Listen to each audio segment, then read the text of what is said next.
आज की कहानी लेकर जा रही है आपको कोंकण के घने जंगल में, जहां कहा जाता है एक ऐसी ताकत रहती है जो गांव की रक्षा भी करती है और नियम तोड़ने वालों को जिंदा नहीं छोड़ती।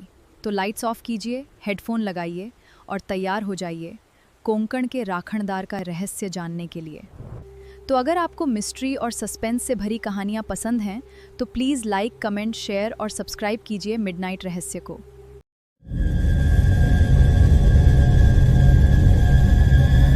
कोंकण के समुद्री इलाके में बसा था एक छोटा सा गांव, वेलनेश्वरवाड़ी। दिन में स्वर्ग जैसा, लेकिन रात होते ही सब लोग जंगल की तरफ देखना भी बंद कर देते थे, क्योंकि वहां रहता था राखनदार, एक नाम जिसे सुनते ही बुजुर्ग भी चुप हो जाते थे। मुंबई का रहने वाला आरव एक पैरानॉर्मल कंटेंट क्रिएटर था।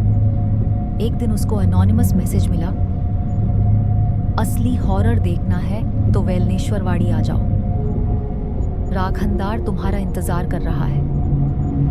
आरव को लगा परफेक्ट कंटेंट और वह तुरंत कोंकण निकल पड़ा। शाम का वक्त, आरव गांव पहुंचा, लेकिन एटमॉस्फेयर अजीब था। सब लोग चुप, जैसे गांव से आवाज ही गायब हो गई हो। एक बूढ़े आदमी ने उससे पूछा, तुम आउटसाइडर हो?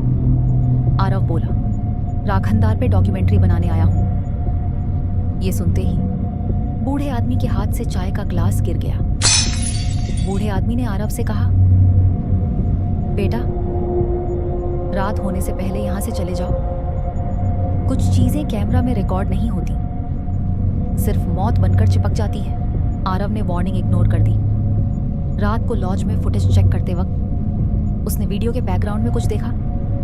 जंगल के एज पर एक लंबा शैडो फिगर, सफेद आंखें, बिल्कुल मोशनलेस। आरव ने जूम किया और उसका खून जम गया। वो शैडो सीधा कैमरा की तरफ देख रहा था। फिर उसने धीरे से अपना सर टेढ़ा किया और मुस्कुराया। लेकिन शूटिंग के वक्त वहां कोई नहीं था। अगली सुबह आरव जंगल के अंदर चला गया। कुछ देर बाद उसे एक पुराना टूटा हुआ मंदिर मिला। बीच में एक अजीब मूर्ति खड़ी थी, आधा इंसान आधा जंगली प्राणी। नीचे लिखा था, राखणदार। जैसे ही आरव ने मूर्ति को छुआ, तेज हवा चलने लगी, कैमरा ग्लिच करने लगा और स्क्रीन पर 1 सेकंड के लिए एक खून से सना चेहरा दिखा। फटी हुई आंखें, खून से भरा मुंह। फिर डर के साथ आरव वापस गांव आया। बहुत पूछने के बाद एक बूढ़ी औरत ने धीरे से कहा, 20 साल पहले एक लड़का जंगल में गया था। सुबह उसकी लाश मिली, आंखें खुली हुई थीं, जैसे मौत से पहले उसने कुछ ऐसा देख लिया हो जो इंसान को पागल बना दे। अब आरव को समझ आ गया, गांव कुछ छुपा रहा था। उस रात आरव रूम में नोट्स लिख रहा था। तभी दरवाजे पर नॉक हुआ। उसने डोर खोला। बाहर कोई नहीं था, सिर्फ गीली मिट्टी में बने हुए नंगे पैरों के फ्रेश फुटप्रिंट्स जो जंगल की तरफ जा रहे थे। आरव उन्हें फॉलो करने लगा। जंगल और अंधेरा होता गया। अचानक उसकी फ्लैशलाइट ब्लिंक हुई और बंद हो गई। पूरे जंगल में सन्नाटा। फिर उसके कान के पास किसी ने धीरे से कहा, वापस चले जाओ। आरव ने पीछे मुड़कर देखा और उसकी आंखें फट गई, क्योंकि उसके सामने मंदिर वाली मूर्ति खड़ी थी। लेकिन इस बार वो पत्थर की नहीं थी।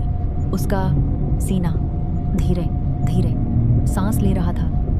तो दोस्तों, क्या राखणदार सच में कोंकण का रक्षक है या गांव वाले किसी और खौफनाक सच को छुपा रहे हैं? जानने के लिए देखिए कोंकण राखणदार पार्ट 2। लाइक, कमेंट, शेयर और सब्सक्राइब ज़रूर कीजिए। मिलते हैं अगली कहानी में, क्योंकि हर लेजेंड सिर्फ एक कहानी नहीं होती,